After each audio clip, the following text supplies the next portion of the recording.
Terus niki kalau terangaken nggih.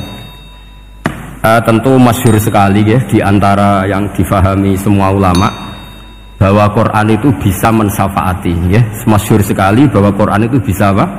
Mensyafaati. Bahkan syafaatnya Quran itu bedanya dengan syafaatnya Nabi adalah syafaatul Quran ini menghalau atau menghadang orang biar gak sampai kena azab. Tapi kalau syafaatnya selain Quran itu yang sudah kena azab diambil dari azab itu. Nah, dalu niki kalau kepengen matur teng jenengan sedanten karena niki lami sekali saya kaji bahwa malaikat, nggih malaikat sinten mawon itu juga kena konstitusi aturan fikih. Jadi kalau kita sebagai manusia wajib menghormati orang hafal Quran, nggak boleh nyadui wong hafal Quran, nggak boleh ngidoni wong hafal Quran, maka malaikat juga kena aturan yang sama. Karena dia, malaikat ini termasuk makhluk yang mukallaf, makhluk yang kena tatanan Allah Subhanahu wa taala. Sehingga Rasulullah SAW dawuh surat Tabarok disebut Al-Munjiyah, Al-Waqiyah, surat yang bisa menyelamatkan yang hafal dari siksa kubur. Pokoknya singkat cerita, ada orang itu fasik, mungkin ya layak disiksa. Pas sampai disiksa malaikat, surat Tabarok muncul menjelma sebagai seseorang. Kalau kamu menyiksa orang ini berarti nyiksa saya. Terus kata malaikat, anti min kalamillah, ya rujuknya memang perempuan karena surah itu dari muannas karena ada taknya. Anti min kalamillah, kamu ini termasuk kalamullah. Wa ana akrahu musa'ataki, tentu aku nggak berani menyiksa kamu. Ya terus berdebat kata malaikat, ini orang nggak bener, ini orang fasik, saya harus mukuli dia. Kata surat Tabarok, sak fasik-fasiknya aku itu nengati ini, kena nyiksa dekne nyiksa aku. Wahnya debat karena nggak ada mahkamah konstitusi. Terus walhasil terus malaikat bilang gini, ya sudah kita lapor kepada Allah Subhanahu wa taala.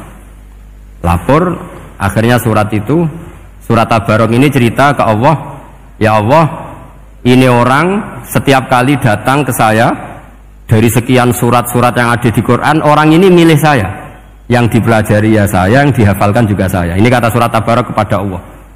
Jika orang ini hafal saya tidak ngefek ke dia untuk tidak disiksa, maka mendingan saya tidak termasuk kitabika, saya tidak termasuk Quran saja. Wong jadi Quran orang iso nyafaati. Terus kata Allah, lho kowe kok emosi, kata Allah. Ya harus emosi dong Gusti. Masa sudah di Quran kok gak iso nyafaati sing apal.